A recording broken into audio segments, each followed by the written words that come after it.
네, 반갑습니다. 제가 5년 만에 이 자리에서 여러분들을 만나는데 그때처럼 한번 제일 멀리서 왔다고 생각하는 분 손 들어봐요. 어디요? 어디? 네.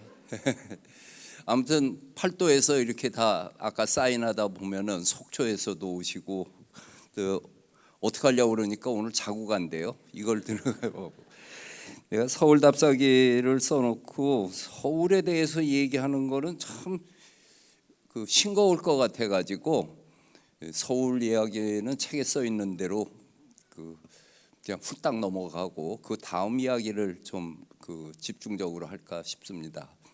사실 서울 답사기 이번 책은 안 쓸 생각이었어요. 뭐 인사동, 서촌, 북촌, 성북동 이거는 문화유산을 얘기하는 것이 아니고 그거 안 썼다고 해서 내 답사기가 불성실하다고 그럴 사람도 없는데 그 많은 사람들이 거기를 가면서 그 동네가 어떻게 형성이 되어 왔고 거기에 어떤 분들이 살면서 자취를 남겼는가 하는 이야기가 이 시대의 한 증언이 될 수 있기 때문에 제가 겪어본 대로 또 아는 대로 쓴 것이 이번 책이라 본의 아니게 제 어렸을 때 얘기도 많이 실렸는데 어떤 독자가 그걸 보니까 내가 어렸을 때부터 장난꾸러기였다는 게 아주 역력하게 드러난다고 그렇게 얘기를 하는데 실제 그랬어요. 서울이 형성되는데 이거는 김정호 대동여 지도에서 나오는 경조 서울이 동서남북에다가 중부까지 오부로 되어 있는 그거고 그 옆으로 우리 산맥과 강이 흘러가고 있는 구조가 이와 같습니다. 근데 이 자리 잡은 거가 하도 탁월해 가지고 요즘에 우리가 느끼는 것처럼 북악산 아래 천하제일복지에다가 이렇게 마을로 형성이 되었는데 실제로 경복궁이 들어오기 이전 회맹단에서부터 흥선대원군이 다시 복원한 뒤에 경무대라고 하는 과거 시험을 보는 현장을 만들어서 오기까지의 가장 유적다운 유적지는 이 칠궁인데 칠궁이 엄청나게 복잡해요. 7개의 궁이 있다고 해놓고 궁은 가서 보면 5개뿐이 없어요. 그리고 그 제실들과 같이 구조가 되어 있는데 어떻게 체계적으로 이렇게 딱 된 게 아니라 막 그때 막 들어가 가지고 그 칠궁이 어떻게 돼 있는가 보려면은 내 답사기에도 썼듯이 정신 차리고 읽어보지 않으면은 모르는 아주 답답한 곳이 됐습니다만은 아무튼 칠궁은 왕을 낳은 후궁들의 신주를 모셔놓은 것이 칠궁입니다. 그 제일 처음 시작한 게 육상궁이었기 때문에 지금도 육상궁이라고 말하는 분도 있는데 어쨌든 이런 히스토리를 갖고 있는 청와대인데 이 청와대 문을 오늘 방 뺐다고 내일 여는 식으로 지금 해놔가지고 앞으로 어떻게 해야 할런지는 잘 모르겠는데 뭐 누가 하든 과거 역사까지 전부 우리가 체감할 수 있는 그런 공간으로 되기를 희망한다고 그렇게 썼습니다. 이게 내가 나온 청운초등학교고 내가 1955년도에 입학했거든요. 그러니까 6.25 동란이 53년에 끝났잖아요. 그래서 우리 학교가 폭격을 맞아가지고 저도 국민학교 2학년 때 이런 천막교실에서 공부했던 이야기, 그것도 맹하학교 뒷뜰을 빌려가지고 2학기 10월 달인가 11월 달 됐을 적에 다 쌀가마니도 그 옆을 터가지고 돗자리처럼 해서 갖고 오라고 그래서 그걸 깔아놓고 벽에 두르고 공부했던 그 이야기가 이제는 하나의 추억으로 그렇게 됐어요. 그리고 이 서촌이라고 하는 곳은 요새 생긴 이름이고 거기에 세종마루라고 돼 있는데 저 동네 이름은 오거리입니다. 그러면 오거리라고 하는 그 동네 이름을 그대로 유지해야지 억지로 세종마을이라고 이름을 붙여갖고 그 말이 잘 안 맞잖아요. 세종은 궁궐에 사는 사람인데 어찌 됐든 이 통인동 오거리에서 바라봤을 때 이 수성동 계곡의 기린교라고 하는 그 자리가 거기에서 바라보면은 일제강점기에 저게 큰 글씨로 대동 청년이 다 대동아 전쟁을 위해서 그 다 모인다 하는 총독의 글씨가 저기에 새겨 있었어요. 저렇게. 그리고 나 어릴 때만 하더라도 저기에 하얀 그 페인트 칠을 해가지고 멀리서도 글자가 그 대충 보이는 그런 곳이었는데 지금은 많이 지워졌지만은 그래도 상처는 그대로 남았고, 이 인왕산의 제일 명소는 아마 여길 거예요. 이 겸재정선이 인왕제색을 그렸던 그 겸재정선이 있었던 집 위치에서 찍은 사진입니다. 그러니까 인왕제색도를 그릴 적의 위치는 군인 아파트 있는데 거기에서 했고, 참 이번 서울 답사기 쓰면서 겸재정선이 없었으면은 서울 답사기를 어떻게 썼을까, 시각적 이미지를 어떻게 전달할까 싶은 그런 생각이 드는 우리 진경산수의 위력이고, 또 한편으로는 겸재에 대한 고마움이 그렇게 피어납니다. 거기에 송석원이라고 하는 곳이 중인 문학 서클로 그렇게 유명했는데 나중에 친일 귀족인 윤덕영이 벽수산장이라고 하는 어마어마한 별장을 지었는데 벽수산장 바로 옆에 송석원이라고 글씨가 써 있어요. 추사 김정희가 34살 때 초대받아서 쓴 글씨가 있습니다. 근데 저기가 지금 묻혀 있어가지고 학자마다 그 위치가 어디다라고 얘기하는데 아직까지 본격적으로 찾아보지는 못하고 연립주택 뒤에 있다고 생각하기도 하고 묻혔다고 하기도 하는데, 이 중인문학 서클을 천수경의 집이 송석원에 있어서 그때 이인문하고 김홍도가 그렸던 그 그림이 이 자리의 본당인데, 거기에 저기 뾰죽당이라고 불리는 엉컨크 건물이 있었어요. 벽수산장이 나중에 6.25 동란 이후에는 그 우리 원조 물자 관리하고 있었던 엉컨크에서 한국부흥위원회 건물로 사용을 했던 아주 호화별장이었는데 이게 불타버렸어요. 완전히 씨도 남기지 않고 다 불타버려가지고 지금은 연립주택 단지로 들어왔죠. 우리가 북촌이라고 하는 곳을 많은 사람들이 조선시대 양반이 살던 동네라고 그러는데, 조선시대 양반이 살았지만 여기에 남아있는 양반집은 있다고 그러면은 윤보선가 외에는 없습니다. 다 일제강점기에 새로 지어진 동네인데, 이때 정세권이라고 하는 뛰어난 그 주택업자가 등장을 해가지고 이 방매가 집 판다는 얘기죠. 창신동 일대에 그 집을 갖다가 판다고 하는 건양사에서 광고를 냈는데, 이분이 근대 사회에 맞는 도시형 한옥주택을 표준주택을 만들어 가지고 그것을 타닥타닥 붙여놓은 것이 지금 북촌 익선동 창신동에서 보고 있는 한옥들입니다. 그러니까 이 개량 한옥을 만들 적에 그 제일 많이 쓴 거가 우선 유리문. 그전엔 대청마루가 이렇게 트여 있는 공간인데 겨울에도 쓸 수 있도록 그 대청에 유리문 넣는 것부터 시작을 해가지고 도시형 주택으로 만들었어요. 근데 이분이 한글학회에도 이국노 선생을 지원해가지고 그 굉장히 독립운동에 가까운 그 문화운동을 했다가 결국은 그걸로 인해서 강도 높은 조사도 받고 나중에는 6.25 동란 지나고서는 몸을 잘 쓰지 못했다가 결국 세상 떠나서 지금 경상남도 고성에는 독립운동가 정세권 기념관이 있어요. 사실은 그 주택업자였지만은 그분이 일본 사람들이 적산가옥하고 문화주택이라고 해가지고 쳐들어오는 것을 이 북촌에서부터 전통 동네에 한옥을 보급을 했던 거가 지금 우리들이 만나는 한옥입니다.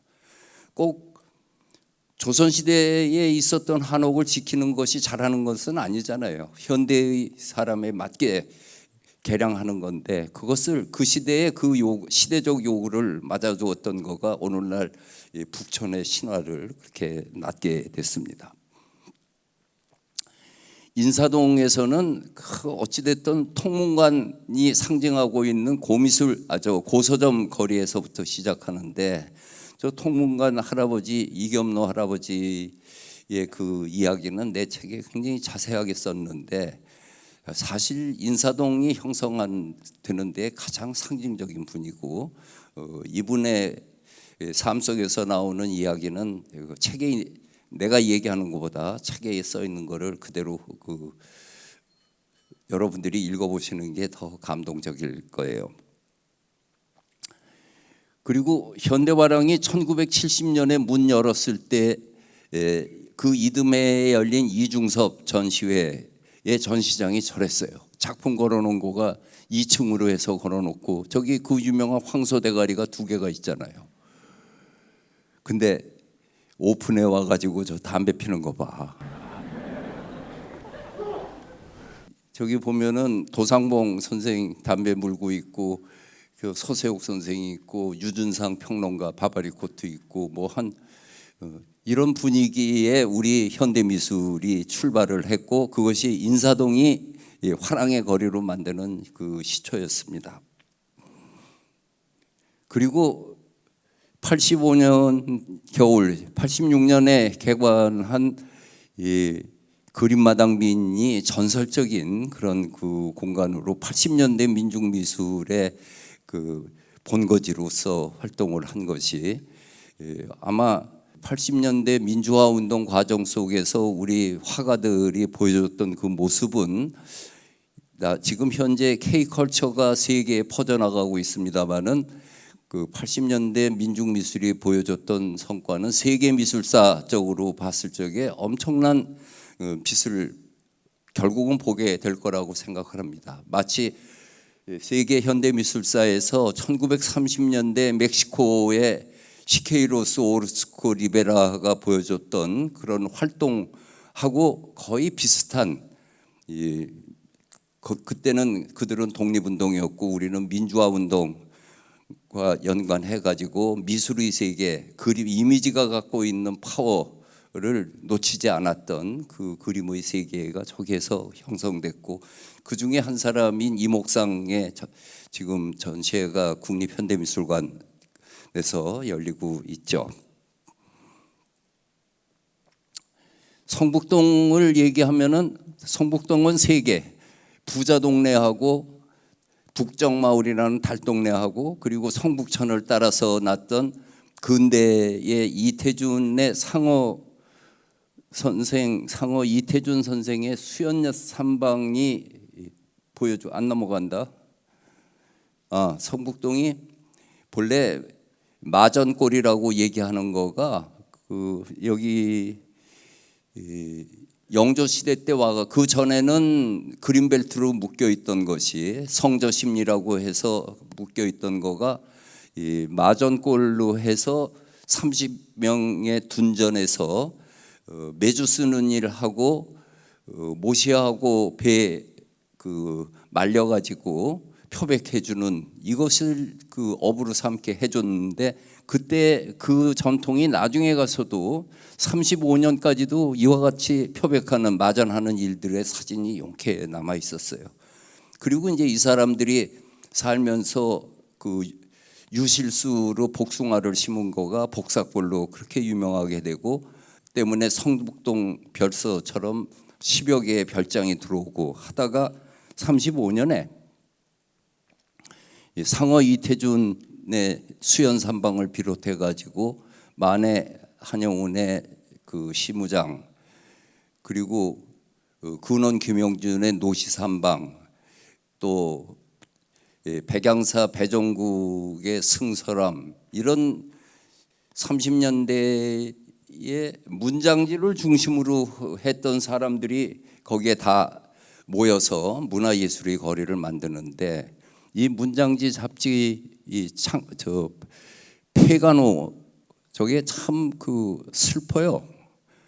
3년 동안 문장지가 하다가 1941년에 일제강점기에 인문평론하고 문장지하고 다른 거를 다 합쳐가지고 그 중에 반은 일본어로 그 잡지를 만들라 하고 총독부에서 강요를 하니까 다른 잡지는 다 그렇게 시책에 맞췄는데 문장지는 자진 폐간호를 내고 거기에 들어가지 않았어요.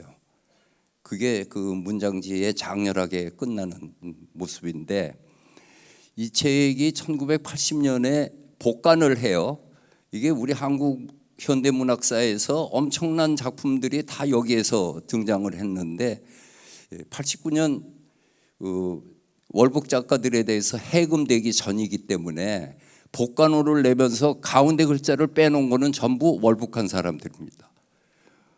그래서 제일 처음에 한야라고 써 있는데 한설야를 얘기하고 박태원, 김남천 그렇게 그 이원조 하는 사람들의 그냥 동그라미를 쳐가지고서 한동안 우리 잃어버렸던 문학이 88년을 지나면서 복간을 했던 겁니다. 백양당 와이셔츠 넥타이 광고가 아주 참 신선하지. 그게 그 배정국 사장이 문장지를 지원해주기 위해 가지고 돈을 주니까 문장지를 편집한 건 상호 이태준이었거든요. 이태준을 도와주기 위해서 이게 들어왔죠. 근데 글 쓰는 사람의 고민의 하나인데 이태준에 대해서 내가 굉장히 길게 썼지만은 정말 이태준이 누군가를 보려면 그분의 자서전에 해당하는 사상의 월야를 읽어보세요. 근데 본래 원고를 쓸 때 그 사상의 월야를 내가 축약을 해가지고 다이제스트로 쫙 썼는데 그 길이가 너무 길어. 그래가지고 그거를 잘라가지고 넣어놓고 지금도 후회하고 있어요. 길더라도 그냥 그거를 넣을 걸 하는데 요다음에 언제 개정판 또 판 찍으면은 그걸 살려낼까 싶기도 한데 그냥 사람들이 대충 그것만 봐도 분위기를 아니까 그 다음에 사상의 월야의 원본을 읽었으면 하는 그런 생각이 듭니다. 어떻게 우리 단편 소설의 세계를 그렇게 미국의 오헨리 못지않고 목포상 못지않은 그런 세계를 만들었고 그분 마음속에 흘러가는 휴머니즘이 어려서부터 겪었던 그 과정 속에서 형성되어 오는 것을 얘기하기 위해서 그렇게 길게 이태준을 얘기를 했습니다.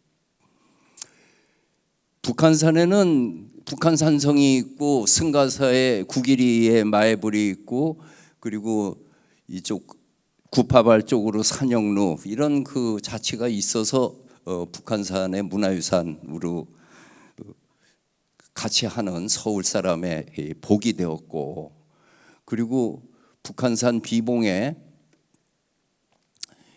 순수비가 있던 거를 나중에 저렇게 유적비로 되어 있던 거를 다시 저거를 빼버리고 그리고 복제품으로 지금은 이렇게 걸려 있죠. 읽으신 분은 알겠지만은 저것을 저렇게 유효비를 놓느니 복제비를 놓는 게 훨씬 좋잖아요. 그게 제가 문화재청장일 적에 당시 문재인 민정수석이 나한테 건의를 해가지고 한 거예요. 근데 사실 그 얘기 안 써도 고만이거든요. 근데 내가 그거를 쓸 수뿐이 없었던 거가 대통령 되던 선거 치르고 나서 홍은동 자택에서 기자 인터뷰하는데 그렇게 썼어요. 이건 저 위에 있는 진흥왕 순수비는 내가 유홍준 문화재청장한테 이야기를 해서 유허비를 복제비로 바꿨다. 근데 그렇게 얘기한 거를 내 그 말을 다 빼버리고 써버리면은 사실도 아닐 뿐만 아니라 당사자 입장에서는 뭔가 서운할 수도 있고 하여튼 그게 사실이 아니니까 사실대로 이렇게 썼어요. 어쨌든 그분이나 나에게나 하여튼 저렇게 바꾼 것은 자랑이고 그리고 보람이기도 하죠. 근데 저 북한산 순수비를 가서 이야기를 하면서 신라 진흥왕이 5개의 순수비를 했던 이야기를 제가 썼습니다. 우리가 황초령비, 마울령비, 북한산 순수비만 알고 있지만 창녕에 있는 척경비나 단양 적성에 있는 비도 그것도 순수라고 하는 말이 없을 뿐이지 진흥왕이 자기가 평정한 곳에다가 그 비를 세웠던 거는 똑같거든요. 그래서 그 문화재 이름을 지을 적에 창녕 척경비라고 이렇게 따로 띄는 거 말고 이 순수비와 연관해 주는 것이 오히려 우리 국민들에게 역사를 쉽게 이해할 수 있는 방법이 아닌가 그런 생각을 하는데, 또 그건 좀 융통성 있는 사람 생각이고 고지식한 사람은 거긴 순수라는 말이 없으니까 안 된다 또 이렇게 반대를 하는데, 되게 그렇잖아요. 반대한 사람이 찬성 9을 이기잖아요. 왜냐하면 반대는 마음대로 할 수 있어. 그리고 뭔가 멋있죠, 반대하는 사람이. 근데 찬성하는 사람. 그래서 어쨌든 이번 책에는 진흥왕 순수비 그것이 통해서 역사 교육을 하듯이 글을 썼습니다. 선릉에 서울에 있어 선릉을 쓰는데, 조각으로서 선릉의 무신석은 다른 능에 있는 거하고 달리 키가 무지하게 큽니다. 본래 동구릉에 있는 태조 이성계는 경국대전에 나온 대로 등신대 크기로 2m 30인데 이거는 3m 되게 아주 과장돼 있어요. 이거하고 선릉, 정릉하고 문정왕후릉, 지금도 미술사적으로 참 의문되는 거가 이 16세기에는 그렇게 과장이 많아요. 그때 아주 자신감이 넘치기 때문에 그런 것 같기도 한데, 똑같은 왕릉을 조성을 하는데 그때만 그렇게 크기가 이렇게 커져요. 그러다가 이제 숙종이 다시 원위치 하라 그래가지고 그때부터 이제 다시 작아지기 시작하죠. 그래가지고 가장 조각적으로 멋있는 게 수원에 있는 화성에 있는 육릉이에요. 사도세자릉이에요. 그리고 그 옆에 건릉이 정조대왕릉인데, 사도세자릉이 정조릉보다 조각적으로 가서 보면 옆에 있으니까 누가 봐도 그게 뛰어나요. 그 이유가 사도세자릉은 정조 때 만들었고 정조릉은 순조 때 만들었거든요. 그래서 정조 때 문화가 순조 때 거보다 더 뛰어났다 하는 것을 이렇게 느낄 수 있습니다. 봉은사는 내가 길게 썼지만 이 판전이 없었으면 봉은사의 그 스토리는 아마 재미없었을 거예요. 추사 김정희 선생이 마지막 전설에 의하면 세상을 떠나기 3일 전에 이 글을 판전을 쓰고 72일과 병중작 71살 먹은 과천 사람이 병중에 썼다라고 해놓고 돌아가서 과천에 돌아가서 그때 세상을 떠났다고 하는 건데, 추사 김정희가 누구냐라고 얘기하는 것을 가장 공식적으로 얘기하는 것은 무엇보다도 조선왕조 실록에 실려 있는 졸기입니다. 조선왕조 실록이 엄청나게 세밀하게 써 있잖아요. 그래서 이날 누가 죽었다라고 하는 사실이 실려 있으면 역사적 인물이에요. 근데 이분이 벼슬로 치면은 차관급에 끝났거든요. 그리고는 귀양살이 했으니까. 근데 조선왕조실록에서 이날 누가 죽었다. 그런데 그가 누구다라고 짧게 쓰는 게 졸기라고 하는 겁니다. 그 졸기가 쓰여진 분은 더 위대한 분인데 추사 김정희는 졸기가 쓰여 있어요. 그래서 나 개인적으로는 철종 10년이죠. 철종 7년인가 7년 10월 10일 이날 추사 김정희가 죽었다. 추사 김정희는 김노경의 아들로 어려서 기억력이 뛰어나고 그리고 글씨에서 아주 남다른 재주를 보였다. 그리고 시작을 해요. 그러면서 이 중국의 글씨를 많이 처음에 따라가지고 그 얘기는 안 나오지만 쓸데없이 기름진 그런 흠이 있었다 하는 게 박 교수 얘기였어요. 그리고 이 마지막에 가가지고 우연히 일세를 울리는 그 대가가 되었으니 세상 사람들은 소동파 비슷하다고 하더라. 근데 실제로 그 조선시대 문인이 그 아주 선망의 문인으로 봤던 소동파의 삶과 추사 김정희의 삶은 상당히 비슷한 데가 있고 예술적으로 남겨놓은 것도 그런 게 있어요. 그리고 마지막에 가서 추사에 멋있는 거는 불계공졸, 잘 쓰고 못 쓰고를 가리지 않는, 억지로 잘 쓰려고 하지 않아도 잘 써지는 글씨, 그리고 그 속은 오히려 어수룩해 보이면서 대교약절 같이 본인이 쓴 수졸산방이라고 하는 도장 같은 그런 분위기였기 때문에 우리에게 더 그런 감동을 주죠. 아무튼 이 판전 저거 하나만 가지고선도 수많은 사람들이 추사의 삶에 대한 존경을 보낼 수 있는 그 현장입니다. 여기 양천현이 있던 가양동의 관아가 본래 저렇게 겸재정선이 65살에서 70세까지 5년 동안, 옛날에 그 지방 현감 현령의 임기가 2년 반이었어요. 그래서 2타임을 했기 때문에 5년 동안 여기 근무하면서 그때 서울 강변에 있는 그림들을 그렇게 많이 그렸어요. 이게 목멱조돈에서부터 그 종해관조라고 하는 그 종해루에서 그 조수가 밀려오는 것을 본다 하는 이런 그 양천 8경도, 양천 10경도 이거를 그린 게 우리가 잃어버린 한강의 모습을 다 복원해 볼 수 있게 해준 게 또 겸재가 양천 현령을 한 것이 우리 이 미술사의 한 복이 됩니다. 그리고 그 옆에 있는 허준의 그 동의보감의 현장인데, 저 동의보감을 만든 그 허준은 정말로 위대해서 그 드라마로도 여러 번 그 나왔는데, 그 과정에서 그 우리가 지나쳐 버리는 것 중에 하나는 선조대왕이 얼마나 위대한 분이었는가 하는 거예요. 역사 속에서는 선조대왕이 임진왜란을 겪으면서 의주로 피난이나 가고 눈물이나 질질 짜던 왕으로 만들어 놓는데, 그러면 전쟁이 나는데 피난 가지, 그러면 거기 앉아서 죽으란 말이야. 실제로 선조대왕 시절에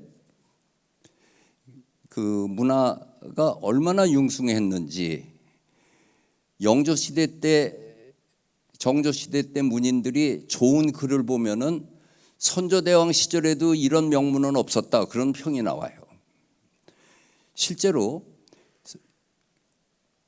우리가 다산정약용, 자산정약용, 단원기몽도, 또 연암 박지원, 이 사람들이 다 위대한 사상가고 문학가고 화가잖아요. 이 세 사람이 위대하다면은 이 세 사람을 배출한 정조시대가 위대한 거예요. 그들이 평지돌출로 해서 그렇게 나오지 않거든요. 근데 선조대왕 때 보세요. 율곡이, 송강정철, 서해 유성룡, 이순신 장군 다 이때뿐이에요. 그리고 한석봉도 이때뿐이고, 그랬기 때문에 그렇게 일본의 기습 공격을 받고도 1년 만에 전쟁에 물리치고, 그 다음에 소강 상태에 있다가 정유재란 나고 7년 만에 끝나는 거예요. 선조대왕이 멋있는 거가, 이 전쟁 끝나고 나서 허준에게 넌 딴 거 하지 말고 동의보감 편찬하라고 그랬어요. 허준뿐 아니라 몇 사람, 양의태니 몇 사람하고 했어요. 그런데 정유재란이 나고서 다 없어져 버리고 허준 혼자 남았는데 자료도 하나도 없었어요. 그때 선조대왕이 왕실에 보존해 있던 의학관계에서 500권을 주면서 너는 이거 가지고 와서 동의보감을 편찬하라. 그래서 동의보감이 됐어요. 한석봉의 나중에 관직이 가평군수였어요. 그때 가평으로 지방관으로 발령내면서 가서 작품 많이 하라고 그랬어요. 선조대왕이 어느 날 율곡이에게 매월당 김시습에 대해서 전기를 써오라고 그랬어요. 그래서 쓴 것이 율곡집에 실려 있는 매월당 김시습 전입니다. 이런 인문의 그 왕이었던 사실은 없어져 버리고 우리가 그 선조를 그렇게 이해하는 것은 한국의 역사를 배울 적에 우리가 이상하게 한반도에서 일어난 사건 사고사를 그렇게 많이 배워요. 그런 식으로 역사를 보면은 중국은 맨나다 역사 속에서 이민족의 지배를 받은 게 3분의 1 아니에요. 남북조 시대 금나라한테 당하고 요나라한테 당하고 원나라한테 지배받고 청나라 만주족한테 지배받고 그것만 강조해서 쓴 것처럼 우리도 맨날 거란족이 들어와서 1차, 2차, 3차 또 나눠서 설명하고 나는 그 앞으로 답사기 끝을 국토박물관 순례를 하면서 그동안 우리가 우리의 역사를 세계사적인 지평에서 왜 그때 그런 사건이 일어났는가, 왜 그때 거란은 쳐들어왔는가 그런 것을 좀 더 객관적이라고 그럴까? 그 넓은 시각에서 해야겠다 하는 그런 생각을 또 이 동의보감 편찬 과정을 생각하면서 우리 문화사에 대한 인식을 좀 더 폭을 넓혀주는 방법으로 어떻게 해야겠다 그 생각을 지금 궁리를 하고 있어요. 망우리 공동묘지 이렇게 생겼던 곳이에요. 그래서 나 어렸을 적에 추석만 되면은 기자들이 전부 망우리 가서 저 사진 찍는 게 이랬어요. 성묘객들 온다고. 그때는 또 항공 촬영이 별로 없으니까 저런 사진들이었죠. 여기가 결국은 4만 개의 저런 공동묘지가 있었는데 망우리 저게 1934년에 일본 조선 총독부에서 이 주택난을 해결하기 위해서 이태원, 노고산, 아현동, 저기 은평구에 있는 신사동, 미아리에 있는 공동묘지를 이쪽으로 다 이장을 시킵니다. 그리고 그 자리는 택지로 개발을 했어요. 그때 여기에 모이는 그 일로 오는데 그러니까 1934년에 망우리 공동묘지가 시작이 돼요. 근데 그 지금 우리 공원 묘원들도 사면은 보존 기간이 있잖아요. 망우리 공동묘지는 보존 기간이 38년입니다. 38년 후에는 화장을 해서 없애겠다라고 하는 거예요. 그렇지 않으면은 그 후손이 이장을 하든지 그렇게 하는 거예요. 그래서 지금 다 정리하고 7,000기만 남아가지고 50만 평 되는 데가 녹지로 됐어요. 그리고 거기에 옮기면서 애국 열사들하고 유명한 사람들의 것은 남겨놔서 지금은 이렇게 중량 망우 역사문화 공간이라고 하는 건축계에서도 아주 유명한 비지팅 하우스가 세워지고 그리고 저 한 바퀴 돌면 5.3km니까 그 2시간 그냥 걷기만 해도 2시간 걸어가는 곳인데 여기에 유관순 열사의 그 쓸쓸한 모습이 저 2만 명의 무연고 묘를 화장해 가지고 조만한 봉분에 다 모아놨어요. 거기에 유관순 열사의 혼이 들어 있어요. 유관순 열사가 돌아가시고 나서 3년 감옥 살았죠. 그리고 고문 후유증으로 죽으니까 이화학당에서 시신을 모셔가지고 이태원에다가 공동묘지에 모셨는데 공동묘지 이장을 할 적에 주인이 있는 사람 찾아가라고 해서 옮기라고 그렇게 땅을 줄 테니 옮기라고 했는데 오지 않은 사람이 무연고묘예요. 그 무연고묘가 2만 기예요. 그 시신들을 화장을 해갖고 다 뼈만 추려서 만든 게 있는데 거기에 유관순 어머니 아버지는 아우네 장터 때 돌아가셨죠. 유관순은 미혼이었죠. 그러니까 무용고 분이 그렇게 돼가지고, 그래서 중랑구에서 돌아가신 날 제사를 지금은 지내고 있어요. 슬퍼요. 거기에 이중섭의 묘라든지 오세창 선생의 묘, 문일평의 묘, 이런 문화예술인들의 묘가 있는 중에 가장 멋있게 생각하는 게 소파 방종환 선생의 무덤이에요. 봉분을 안 하고 메주덩이 같은 화강암에다가 동심여 선, 어린이의 마음은 선녀와 같다, 신성과 같다라고 써 있는데 그 뒤에 이들무동이라고 써 있어서 내가 저게 뭔가 했더니 동무들이 참 주어만 닦는 거야. 동무들이 세웠다. 정말 멋있어요. 난 지금도 이렇게 생각해요. 파리의 라스베이즈 같은 공동묘지처럼 지금 망우리 공동묘지의 문화예술인이 지금 강소천이니 다 차중락이니 이렇게 밝혀진 사람만 하더라도 한 70명 되거든요.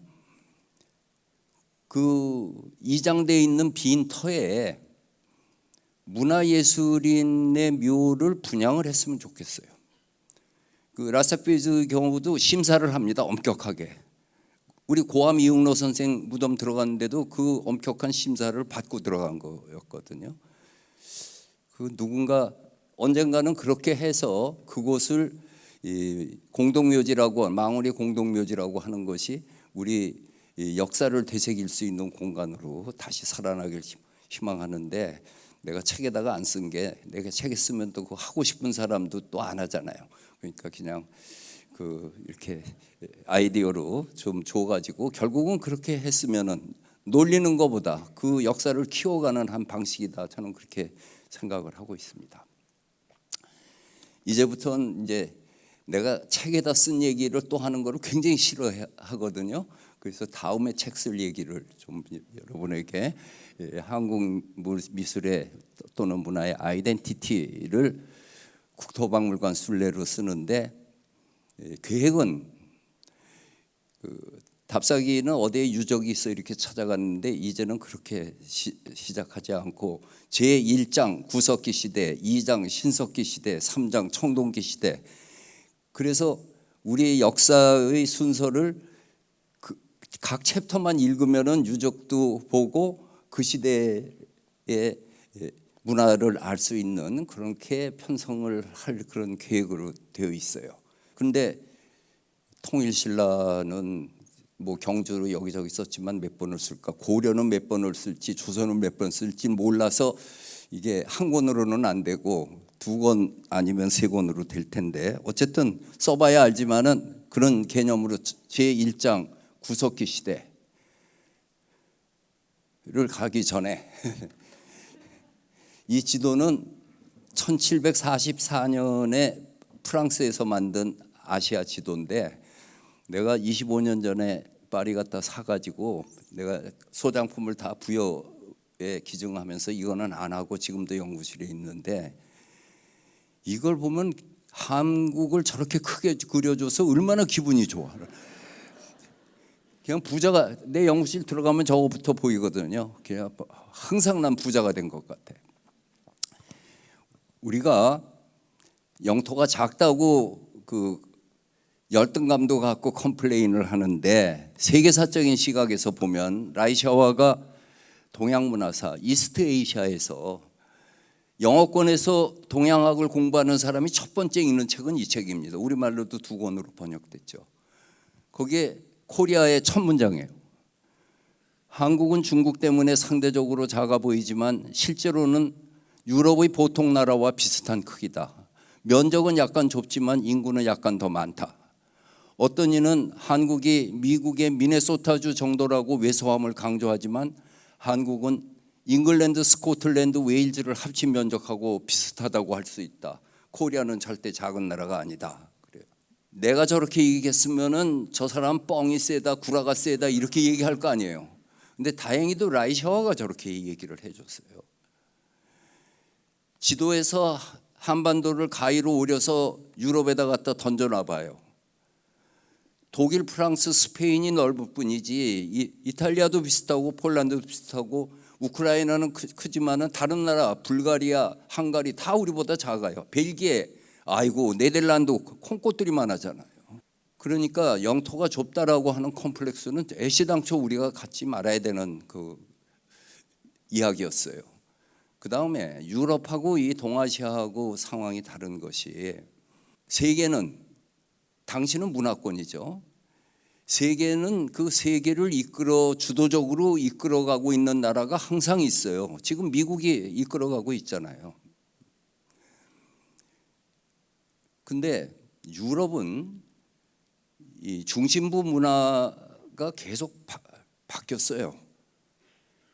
15세기 이탈리아에서 16세기 르네상스 시대를 시작해 가지고 17세기 스페인의 무적함대로 갔다가 18세기 영국으로 갔다가 나폴레옹 시대로 넘어갔다가 그리고 비스마르크의 독일로 갔다가 그렇게 계속해서 옮겼거든요.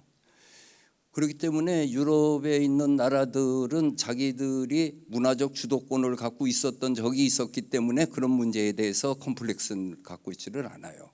근데 동아시아는 중국이라고 하는 엄청난 나라가 2000년 동안 19세기 올 때까지 중심부 문화에 있었어요. 그건 굉장히 특수한 상황입니다. 그 상황 속에서 결국 그 문어발식 확장을 하는데 거기에 먹히지 않은 나라가 이스트에이시아에서 한국하고 베트남하고 일본. 그래서 라이샤바가 쓴 이스트에이시아는 그 네 나라의 얘기에 티베트하고 몽골을 조금 더 해놓은 걸로 끝납니다. 또 조금 더 발전해서 얘기하면은 중국이 90%의 한족과 10%의 소수민족으로 구성되는데 10%의 소수민족은 55개 소수민족으로 구성되는 중에 55개 소수민족 중 모국을 갖고 있는 소수민족은 한국하고 베트남뿐이 없어요. 다 흡입력으로 해서 우리가 조상을 잘못 만났으면은 지금 티베트 달라이라마의 티베트나 아니면 신장의 위구르족 같이 당했어야 되는 거죠. 근데 원나라 때 25년간 항쟁을 해서 결국은 칸의 지배를 받지 않았던 그런 저항력을 갖고 있었던 것이 우리 문화가 갖고 있는 그 생명력이라고 하는 것을 세계사적으로 보면 그렇게 우리가 이해를 할 수가 있어요. 우리도 구석기 시대가 있어야지, 또 없으면 큰일 나잖아요. 약 20군데 공주 석장리 제천 전말동굴 등 있는 중에 전곡리 선사시대 유적지, 여기가 세계 고고학 지도를 바꾼 아주 위대한 문화유산을 가진 곳이에요. 거기서 나온 저 주먹도끼는 에슐리안 핸드엑스라고 해서 프랑스 생따슈르 지역에서 처음 발견돼 가지고 굉장히 기능적이에요. 위가 뭉툭해서 쓰기 좋고. 저것이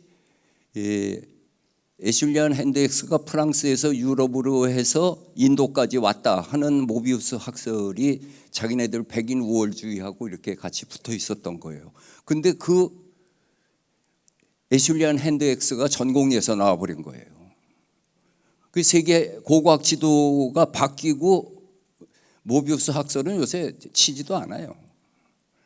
근데 저 유적을 최초로 발견한 것은 1979년 1월에 동두천에 근무하는 미군 하사 그렉 보웬이 발견을 했어요.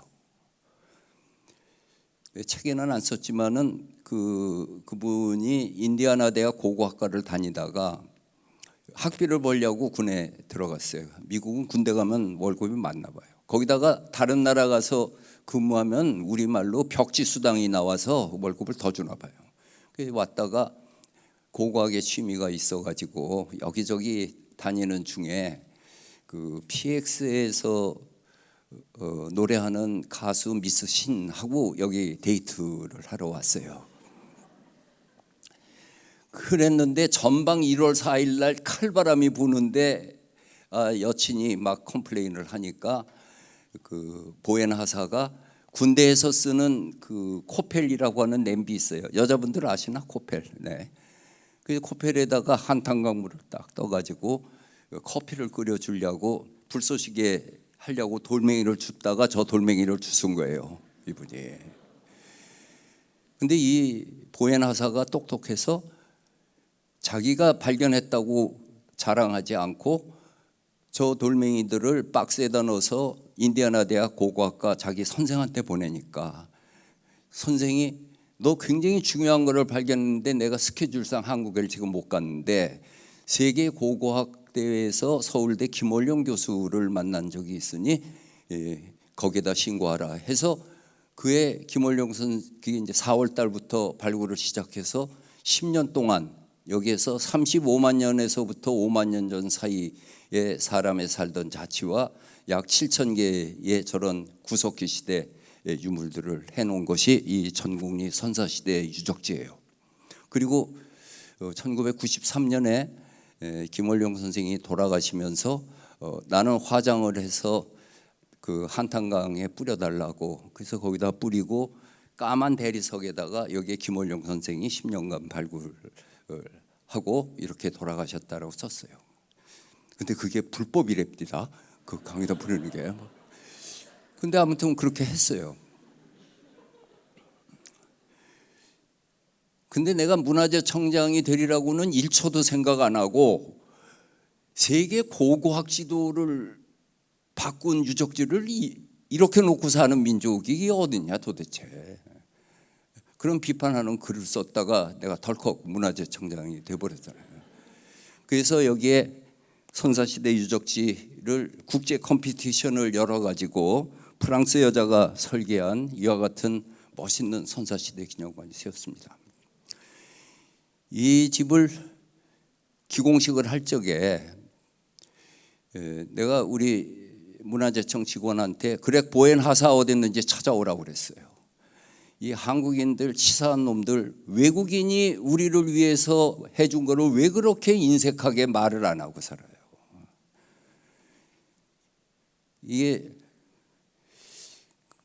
참 저 답사기 쓰면서 내가 꼭 쓰고 싶은 거가 양화진 외국인 묘역에 알렌 헐버트를 꼭 쓰고 싶었어요. 아마 쓸지도 몰라요. 우리 한글이 이렇게 뛰어나게 발전한 것이 세종대왕이 그렇게 만들어 놓은 걸 450년 동안 묵혀놓고 언문으로 쓰다가 이제 다시 한글을 쓰기 시작을 할 적에 한글이 뛰어난 가독성을 갖고 있는 거에 하나가 띄어쓰기입니다. 일본어 띄어쓰기 없죠. 중국어도 띄어쓰기가 없잖아요. 그랬는데 최초로 띄어쓰기를 한 신문은 독립신문이에요.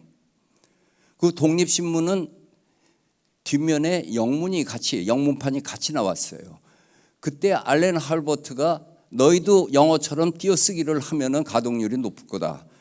그거를 주시경 선생을 비롯한 분들이 받아들여 가지고 오늘날 띄어쓰기가 있는 거예요.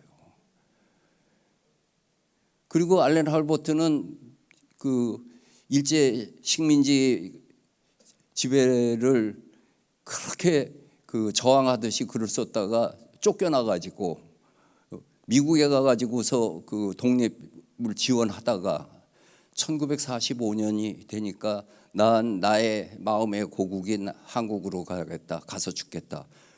그리고 45년에 오셨다가 그해 11월 달에 세상을 떠나시죠. 80몇 세로.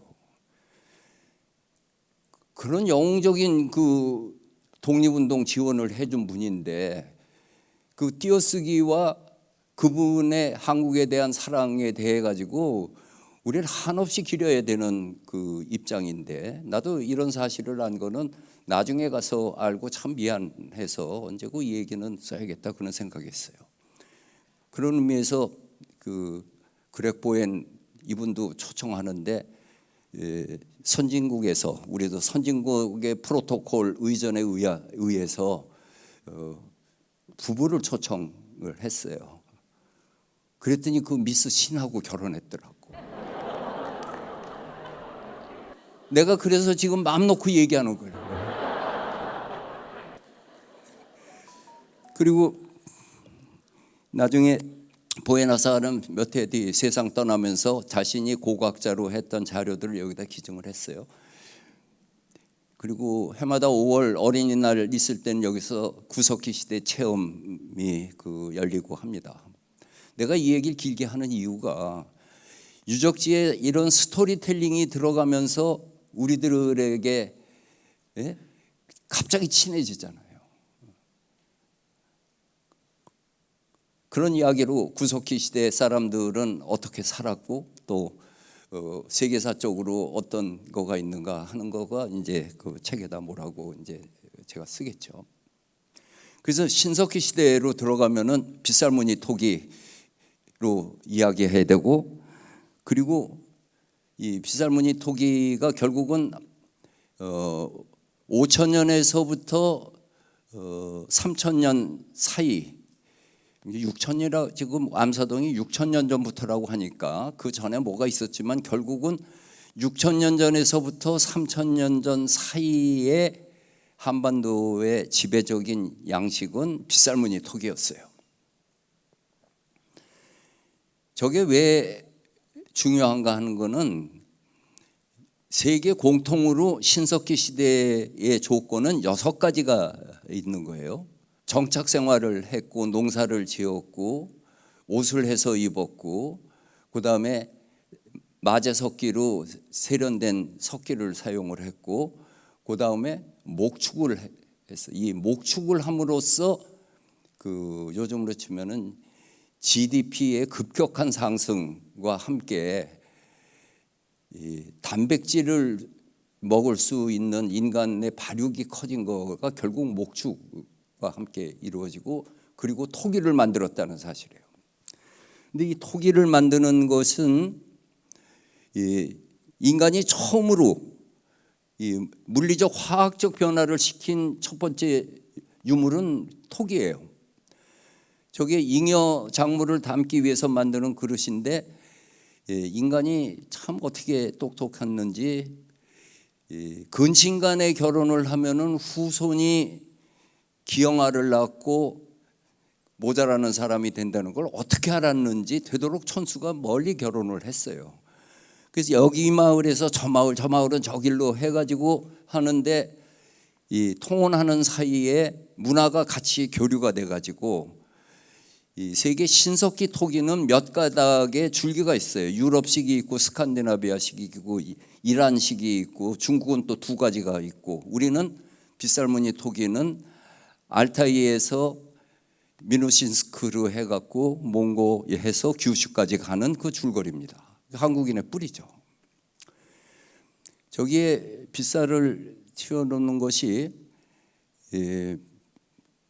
엿가락같이 이렇게 길게 한 거를 코일 감듯이 이러든지 고리를 계속 링빌딩으로 쌓아가지고 모닥불에다 구우면 이렇게 되는 거거든요.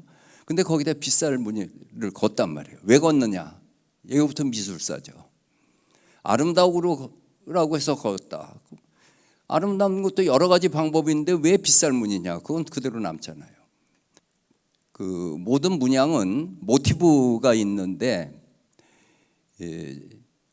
빗살무늬 토기를 쓴 사람들이 대개 강변에서 살아서 이 생선 뼈 문양 어골문으로 많은 생선이 잡히기를 희망한다는 그런 상징성을 갖는다.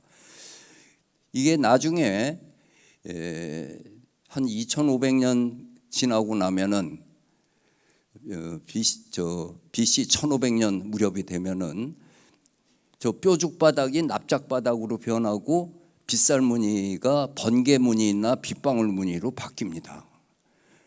이거는 반지하 움집 생활에서 지상으로 올라와 가지고 본격적으로 농사를 지었다고 하는 걸로 말해주는 거예요.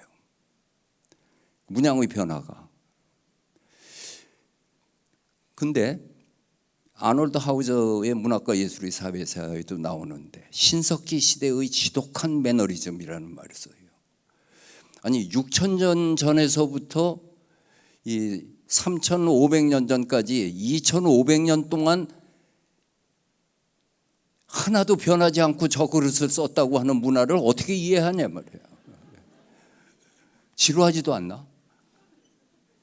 근데 문명은 내적이든 외적이든 문화적 충격이 일어나지 않는 한 변하지 않습니다. 그건 문명의 법칙이에요.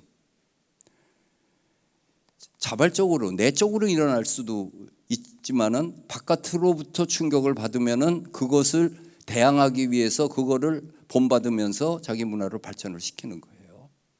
내가 북한에 가서 제일 놀랬던 거는 나 어렸을 때 쓰던 말투가 그대로 남아있다는 사실이었어요. 연변에 있는 조선족들의 삶을 보면은 우리 1950년대, 40년대, 50년대에 살았던 삶의 모습이 연변에 있는 조선족들한테 남아있어요. 그게 문화변동을 생각할 적에 그 문화적 충격이라고 하는 것이 갖고 있는 의미죠. 어쨌든 이 농사를 본격적으로 지면서 저게 이제 바뀌게 됩니다. 근데 저것도 공예잖아요. 공예는 미와 용으로 구성돼요. 아름다움과 쓰임새예요. 근데 아름다움보다 쓰임새가 더 우선입니다. 미와 용으로 구성이 되는데 저게 빗살무늬 톡이 저걸 만들면 옆으로 이렇게 해서 횡적으로 이렇게 쌓였잖아요. 근데 이게 빗살무늬로 이렇게 긋고 나니까 아래 위가 연결되는 효과가 있어가지고 그릇이 깨질 때 문양대별로 깨져요. 저 문양이 없었으면 옆으로 다 깨졌을 거예요.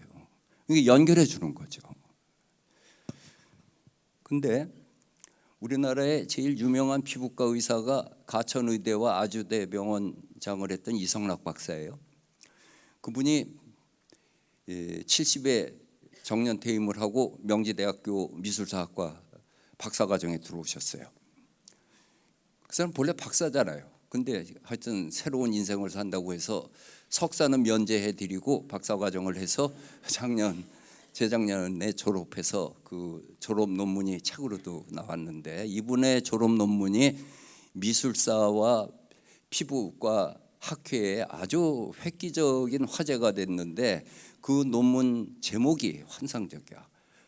조선시대 초상화에 나타난 피부병 연구라고 그래요. 그거는 조선시대 초상화 1000개를 조사를 하면서 그 얼굴에 남아있는 피부병 흔, 얼굴이 천연두를 앓았다든지 간이 나빴다든지 백납병을 앓았다든지 하는 그 병을 앓았을 때 피부에 나타나는 그 현상을 다 그 분석을 했어요. 그거는 우리 초상화가 얼마나 리얼리티를 강조했는가 하는 것을 증명해 주는 거죠.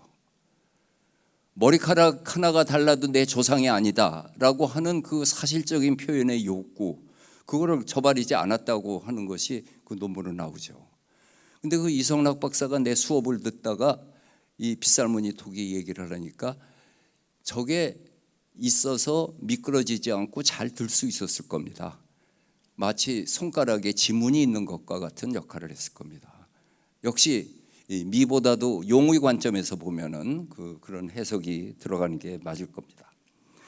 이런 신석기 시대 사람들의 중요한 인지의 변화는 애니미즘입니다. 모든 물체에는 영혼이 있다라고 하는 생각이 바로 울주 반구대의 전설을 낳은 겁니다.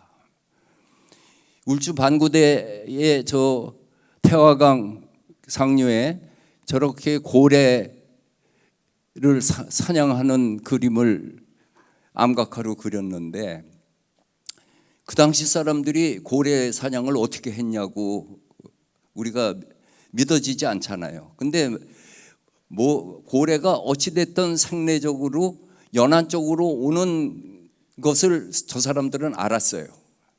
지금도 울산 포항 일대가 포경업이 발달해 있잖아요. 근데 울산만이 지금에 있는 게 울산만이 아니고 여기까지 물이 들어와 가지고 여기를 고지질학에서는 고울산만이라고 할 정도로 이게 물이 들어왔는데 여기에 생긴 곳이 들어왔다가 한쪽을 막으면은 고래가 나가지 못하고 좌초해서 죽는데요. 그거를 하기 위해 가지고 저런 어책을 쳐가지고선 잡고 있던 그런 그림들을 그린 거예요. 그래서 여기에서는 고래 잡이를 나갈 적이면은 여기에서 많이 잡게 해달라고 기원을 할 때마다 고래를 그려 놓은 거예요. 저기 고래, 맨 위 고래에 새끼 고래가 그려 있는 게 처음에는 고래 새끼를 뵌 고래라고 해석한 사람도 있는데, 나중에 어떤 생물학자가 저거는 고래 새끼는 항상 애미 배를 붙어가지고 다니는 것을 그거를 그린 것이다 라고 얘기해서 또 지금은 그 학설이 더 유용해요. 근데 이 그림이 이쪽에서부터 저쪽으로 옮겨가면서 바다 동물에서 육지 동물로 바뀌게 됩니다. 그러면 이 사람들의 수렵의 대상이 멧돼지라든지 사슴이라든지 이쪽으로 바뀌었다고 하는 것을 의미를 하는 거죠. 그 기간이 2500년을 두고서 여기에다가 그려놓은 것이 울주 방구대의 역사입니다. 그렇게 해가지고 우리 신석기 시대가 지나면은 BC 1000년 무렵 3000년 전에 청동기 시대가 들어와요. 왼쪽에 미송리형 단지에 비파형 동검에 북방식 고인돌 3개가 있으면은 무조건 고조선 유물입니다. 고조선을 상징하는 표지 유물 3가지에 대해서 논하시오. 이거 미술사학과 대학원 올 때 시험 문제 많이 나와요. 이거 3개가 있어야 돼요. 근데 이 고조선에 발달된 문화는 남쪽에 전파돼서 남쪽에서는 남방식 고인돌에 부여 송궁리에서 나온 고구마처럼 생긴 송궁형 단지에 비파형 동검을 거꾸로 해서 속이 들어간 세형 동검으로 바뀌게 됩니다. 이거는 진국 남쪽에 있는 청동기 시대예요. 그리고 청동기 시대에 청동으로 만들어진 조형은 검의 손잡이에 청동오리가 마주 있는 것 같은 그 장식미에서 우리가 볼 수가 있습니다.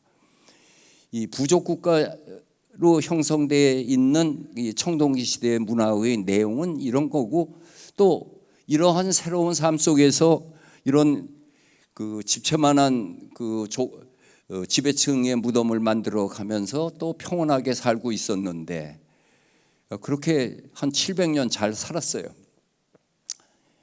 신석기 시대 사람은 3000년 동안 그냥 평온하게 어떤 문화적이나 침입이나 이런 거 없이 그렇게 살았죠. 근데 옆에 있는 중국이 이걸 가만 놔두지를 않고 그자들은 이런 무지무지한 청동기 문화를 갖고 있었어요. 거기다가 철기 문화까지 들어와 가지고 결국은 진나라가 천하 통일을 하고, 그리고 진나라에 이어서 한나라가 등장을 하면서 중국이 이와 같이 춘추오패의 전국 칠흥이 다 평정돼서 진나라 한나라로 이어지는 중국이 형성돼요. 한이. 그때부터 중국이라고 하는 나라가 이제 거대한 크기를 갖는데, 라치모라고 하는 그 몽고 중심으로 연구했던 동양사학자가 이런 얘기를 해요. 진시황에 의해서 천하 통일된 역사적 경험이 없다면 중국은 오늘날 유럽과 마찬가지로 20여 개 나라로 찢어져 있을 것이다. 이게 이렇게 괴이할 수가 없잖아요. 인구 15억을 그것도 다 한 민족이라고 해가지고 90%가 한 민족이라고 하는 거는 다 뼈를 녹였다는 얘기거든요. 같이 그 피를 나누면서 한 민족으로서 크게 덩치를 했죠. 본래 중국이라고 하는 나라는 조고입니다. 지금 청나라 이후 지금 중화민국이 갖고 있는 그 넓이는 청나라 때 넓어진 것이고, 본래 한나라, 송나라, 명나라, 당나라의 기본 크기는 이거예요. 근데 이민족이 지배하면은 넓어져요. 원나라는 말할 것도 없고, 청나라 그렇고, 남북조 시대도 그렇고. 그게 이민족이 지배할 적에는 한족도 너희도 원 오브 댐이다라는 걸 강조하느냐고 그렇게 된 거였어요. 근데 중국의 입장에서 보면, 세계사적 입장을 보려니까 중국의 입장에서 보면 자기들끼리 싸우는 게 끝나고 나니까 자기 국방 외교의 문제가 크게 대두하는데, 북쪽은 고비 사막 위로는 만리장성을 쌓아놓고 그냥 뭐 흉노는 끝났고, 문제는 동쪽과 서쪽과 남쪽이에요. 여기에서 한나라가 취한 것이 9년 제도를 따가지고 한사군을 설치를 하게 됩니다. 그래서 낭랑진번 임둔현도의 한사군을 요동에다가 두는데, 그래서 우리가 한사군의 성격이 뭔가 가지고 역사학자들이 여러 가지 설을 내는데, 그 중에 하나가 중국 사람들이 자기네들의 영토의 안전을 보호하기 위한 국경선의 완충지대로 두었던 군현이다, 이렇게 얘기를 해요. 중요한 거는 요동의 한사군을 둘 적에 황하 서쪽에 하서 한사군도 똑같이 둔다는 사실이에요. 그리고 남쪽은 광동성에서 하노이까지 한 9군을 둡니다. 그러니까 서쪽, 동쪽, 남쪽에 대해서는 항상 중앙정부에서 이민족하고의 완충을 지어했던 거예요. 하서 한사군이라는 게 도낭 가는 길에 있는 무의, 장액, 주천, 도낭, 이 네 개가 하서 한사군이에요. 시대를 조금 건너뛰어서 당나라 때가 돼가지고, 당나라가 이제 또 천하통일을 했잖아요. 그리고 나서 동쪽, 서쪽, 남쪽을 안정시키기 위해서 평양에 안동도호부를 둘 적에 투르판에는 안서도호부를 두고 하노이에는 안남도호부를 둡니다. 중국의 입장에서는 동쪽, 서쪽, 남쪽을 어쨌든 안정시켜야지 자기네 국방이 끝나는 거예요. 그런 문맥 속에서 한사군이 들어온 거였습니다. 그래가지고 우리 지도 속에서 낭랑이 이렇게 들어오게 되죠. 그때까지 우리는 고대 국가가 형성되지 않았었어요. 고조선이 멸망하고 나서. 근데 이때 철기 문화의 고조선이 망해버리는데, 다른 민족은 그렇게 하면 망하고 끝나는데, 이 질경이처럼 쇠질긴 조선족은 철기 문화에 망하니까 철기 문화가 들어와 버렸어. 그래가지고 우리도 철기 문화로 나가면서 이제는 저들하고 대항해서 싸울 테면 우리 그냥 각자 오손도손 사는 걸로 안 된다. 인수합병을 해가지고 우리 등치를 키워야 된다. 그래갖고 민족들 간의 대립과 화합의 작동이 일어났는데, 이때부터 삼국시대로 들어가서 결국은 BC 1세기에서부터 668년까지가 삼국시대라고 우리 역사에서 규정하고 있어요. 근데 그 삼국시대란 말이 이게 굉장히 설득력이 없는 이름이에요. 삼국은 고구려, 백제, 신라인데 이 세 나라만 있던 삼국시대는 마지막 120년뿐이 없어요. 그래놓고 그 앞에도 삼국시대라고 설명하니 어떻게 시대를 설명합니까? 그래서 삼국시대 초기라고 이렇게 얘기하는데, 아니 아직 삼국이 아닌데 무슨 삼국시대 초기예요? 그래서 고고학 미술사에서 원삼국 시대, 삼국으로 시대로 가는 기원에 해당하는 시대다라고 하는데, 또 그건 근거 없다고 부정하기도 하는데, 어쨌든 팩트는 부여에서 한갈래 나와서 고구려가 되고, 고구려에서 백제가 나오고, 마한진한 변환이 있고, 동해 숙신 예가 있고, 코피터지게 싸워서 결국은 AD 300년 무렵이 됐을 때 삼국과 가야 시대로 됩니다. 그 사이에 있었던 거가 원삼국 시대고, 원삼국 시대의 상징적인 것이 이 오리형 토기와 쇠뿔 손잡이 큰 단지입니다. 이거가 초면인 분들이 있을 거예요. 그런 분들은 나한테 또 얘기할 때, 아니 그 학교 나온 지 오래돼서 못 봤다고 그렇게 얘기를 하시기도 하더라고. 그랬을 거예요. 옛날엔 교과서에 안 나왔으니까. 저 오리형 토기가 우리한테 나타난 거는 1970년대에 나타나기 시작했어요. 특히 저게 낙동강변에서 많이 발견이 됐는데, 딴 데도 있을 텐데 하여튼 그쪽에서 많이 발견됐어요. 그때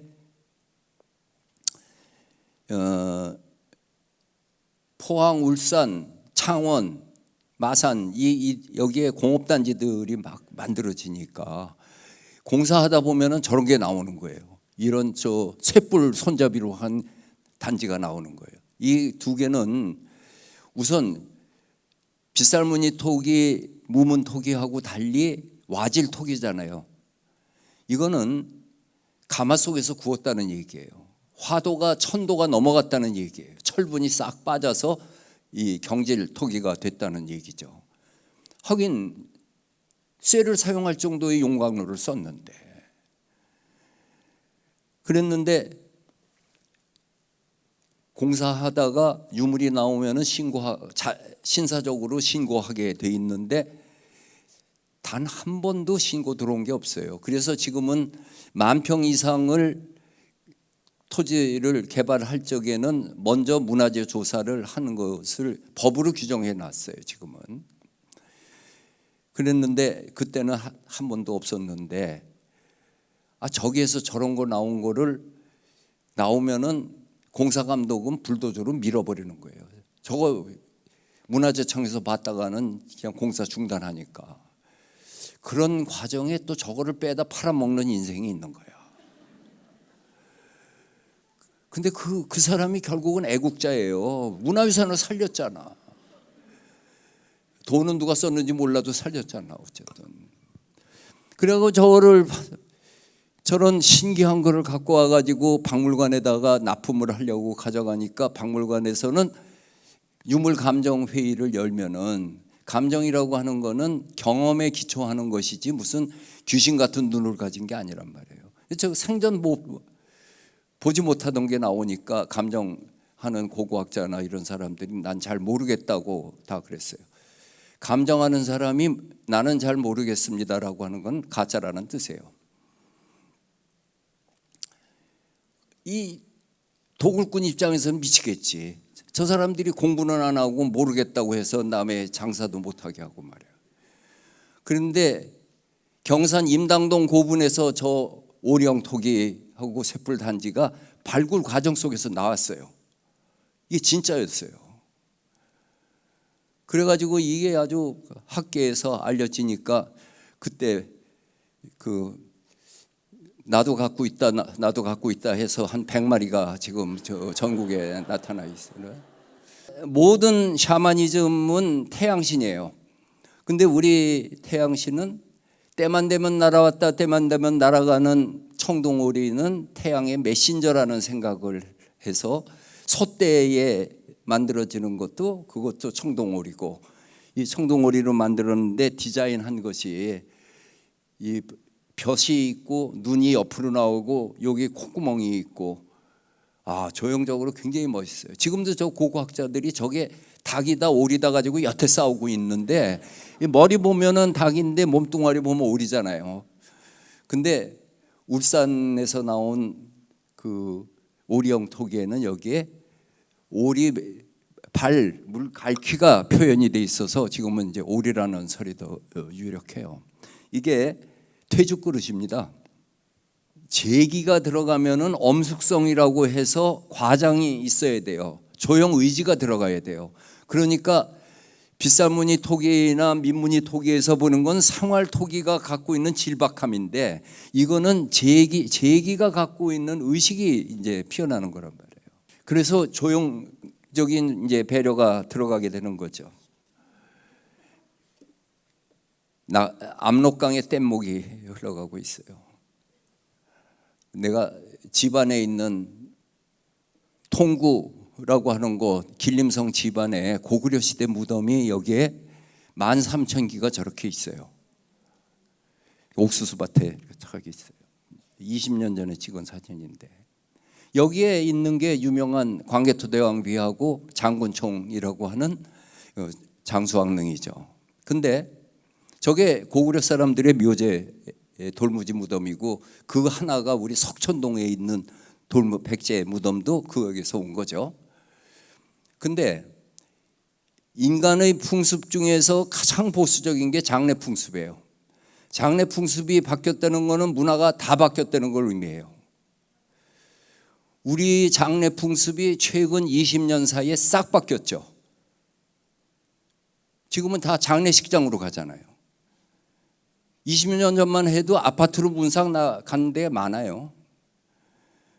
지금은 어떤 총구석에서도 집에서 장례 치는 일 없어요. 그 전에 영안실이 얼마나 음산했는데, 아마 요담의 문화사가들이 그럴 거야. 이 현대 대한민국 사람들의 그 생활 풍습은 삼성의료원 장례식장이 생긴 이후 다 바뀌었다, 뭐 이렇게 써 있을 것 같아. 고구려는 이런 묘제였는데 갑자기 벽화무덤이라고 하는 게 등장을 해요. 이와 같이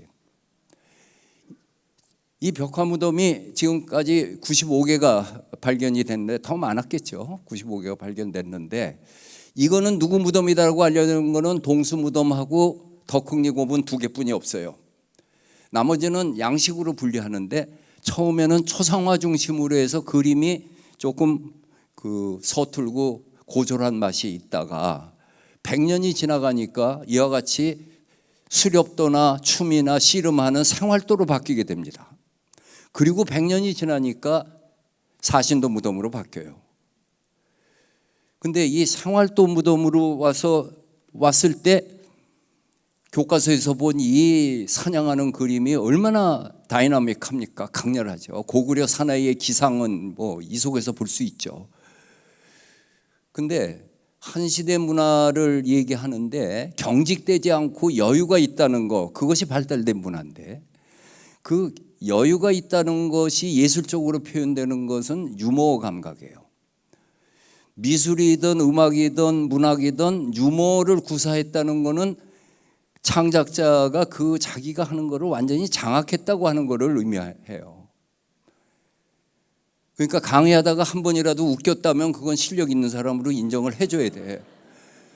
그렇지 않으면 어떻게 웃길 거야? 저 써놓은 걸 읽어야지. 아니, 시간 없어요. 내 얘기 좀 들어봐. 이 그림에서는 너는 여기에 그 피장자가 씩씩하게 사냥한 걸 그리라고, 사냥한 모습을 그리랬더니 이렇게 멋있게 그리고 나서는 어저께 과음해서 가기 싫은데 아버지가 가재서 마지못해 쫓아오는 고구려 청년 하나를 이렇게 그려놨어. 이건 사냥 갈 의사가 없어. 이거는. 이럴 수 있는 문화는 굉장히 발달된 문화고, 이때가 장수왕 때였습니다. 그리고 사신도 무덤으로 가고 고구려는 여기서 장렬하게 끝을 맺고 맙니다. 신라왕릉은 다운타운에 155개가 있었어요. 일제시대 때 이렇게 팻말을 붙인 거가. 그랬는데 저기에서 금관이 뭔가 있을 거라고 일본 사람들이 제 100호분을 팠더니 흙을 파니까 검 하나 나오고 자갈이 꽉 차 있어서 에이 재수없다 하고 그 100호분 무덤을 검총이라고 졌어요. 근데 실제로 신라시대 무덤은 지하에 땅을 파고 시신과 부장품을 놓고 너를 얹고 자갈을 얹었고 흙을 얻은 거예요. 그러니까 거기서부터 다시 파야 되는 건데 일본 사람들은 그걸 몰랐던 거예요. 그랬는데 이 노서동 노동동이라고 하는 곳에 경주역이 생기면서 역세권이 생기니까 거기에 그 자갈밭에 있던 집이 지하실을 파다가 금관을 발견을 하게 됩니다. 1920년. 이게 금관총이에요. 세상을 놀라게 했죠.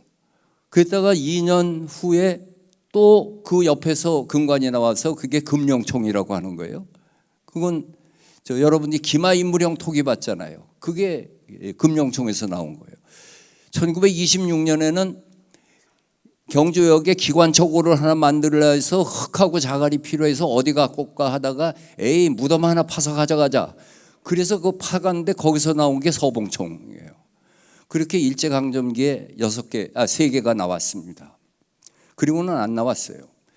근데 사람들이 금관이라니까 금관 이것만 비슷한 게 나온 줄 아는데 금관총에서 나온 유물이 14,000점이고 금만 7.2kg이고 금관이 나올 적에는 이렇게 금팔찌 12개에 금 허리띠에 금 목걸이에 금 신발이 세트로 나옵니다. 그게 마리깐 시절에 이 5세기에 그때 그 신라의 지배층 되는 마리깐 최고위 되는 사람의 무덤에 이게 위세품으로 이렇게 넣은 거였어요. 그리고 나서는 금관이 안 나왔는데 1969년에 경주 최부잣집이 있는 데가 교동인데 그 교동에 한 사람이 땅굴을 3년 동안 파갖고 금관 하나를 빼서 팔아먹다 붙잡혀서 감옥에 갔어요. 그게 경주박물관에 있는 전 교동출토 금관이라고 하는 거예요. 그리고 나서 이제 71년에 경주 보문단지 관광종합개발계획에 고분 하나를 진짜 발굴한다. 여태까지 나온 게 다 이 바닥에서 나온 거예요. 금관청이고 서봉청이고 다 여기에서. 이거를 떤 적이 없는데, 그래서 이 황남대총이 120m, 80m, 높이 24m 엄청난 크기잖아요. 저거를 파면 금관이 있을 거다 해서 저걸 파기로 했는데 그때까지 이 흙을 파갖고 발굴한 적이 없어요. 이거는 임상실험을 하지 않고 수술에 들어가는 거하고 똑같아. 그래서 그때 발굴단이 그러면 이걸 발굴하기 전에 요 앞에 있는 155호분 조그만 놈을 요걸 먼저 발굴하고 시험 발굴하고 그걸 경험으로 저걸 발굴하자. 그래서 1년 동안 발굴했는데 거기서 금관이 나와버렸어요. 그게 천마총이라고 하는 겁니다.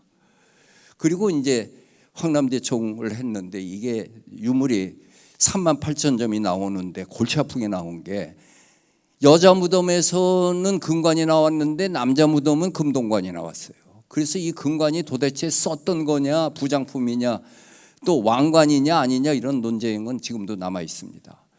근데 그 황남대총에서 나온 유물을 한 번도 전시한 적이 없어가지고 10여 년 전에 창고째 보여주는 전시회를 열었어요.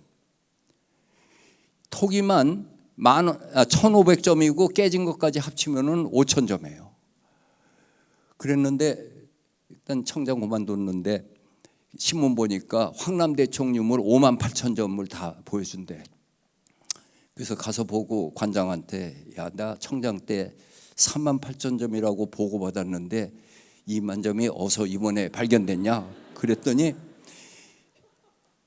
거기 황남대총에는 딴 데하고 달리 흉식이라고 해서 이런 그 가슴걸이 구슬로 해서 늘어뜨리고 목도리처럼 탁 해놓고 이 구슬이 쌍으로 나왔는데 저게 다 깨져서 2만 개가 돼서 지금은 이제 58,000점으로 한다 그래. 백제의 경우도 하나는 보고 끝내야지. 백제는 21세기 들어와서 사리함이 계속 발견되는 거예요. 이게 익산 미륵사에서 이렇게 화려한 게 나왔는가 하면은 왕흥사터에서는 위덕왕이 죽은 왕자를 위해서 576년에 사리함을 만들어서 금운동 완세트를 해놨어요. 그리고 익산 왕궁리에 있는 5층 탑에서는 60년대에 이렇게 멋진 사리함이 나올 때 사람들이 저건 다 신라시대 때 통일신라시대 때 보수하면서 만든 거지 그땐 백제 유물이 알려진 게 없었거든요. 60년대는 70년 가야 무령왕릉이 나오고 그 금동대학로도 2000년 돼야 나오고 그랬는데 지금은 이제 이 사리함은 백제 유적으로 보는데 이 금동판이 금강경 5,500자를 쓴 거예요. 금판. 근데 그 금판을 쓰면은 디테일을 보면은 이래요. 대침으로 글을 썼는데 붓글씨로 쓴 것처럼 했잖아요. 참 백제 사람들 참 기가 막힌 사람들이야. 금동대향로 이게 향로가 미와 용이잖아요. 구멍이 있어요. 10개가. 그래서 향을 피우면은 저 오인의 약사 있는 그 옆으로 확 피어나가는 거예요. 백제는 장인이 존중하던 나라고 무령왕비의 팔찌에 다리가 만들었다라고 공예가 사인이 있어요. 그렇게 대접을 했어요. 황룡사는 아비지가 가서 만들었죠. 불국사 석가탑 무형탑은 아사다리 가서 만들었죠. 일본에 있는 아스카데라의 기와집은 백제 와박사가 가서 만들었죠. 그래서 김부식이 삼국사기 백제본기 원조왕 15년 BC 4년에 작신궁실했다. 새로 궁궐을 지었다. 근데 거미불로 화이불치했다. 검소하지만 누추해 보이지 않았고 화려하지만 사치스럽지 않았다. 저게 백제의 의미이고, 정도전이 경복궁을 지면서 궁궐은 검소하되 누추하지 않아야 한다고, 워딩은 달라도 똑같은 얘기한 한국의 미예요. 그래서 내가 무슨 강연을 해도 마지막엔 이 얘기를 꼭 해. 이게 한국 문화의 한 미학을 보여주고 있는 거기 때문에. 그래갖고 전도하는 기분으로 하여튼 계속해서 이 얘기를 해요. 그랬더니 이게 많이 퍼져가지고 답사기 6권에서 썼듯이 우리 동네에 있는 미카사라는 미장원에 검소하지만 누추하지 화려한 이 미장원이 등장을 해요.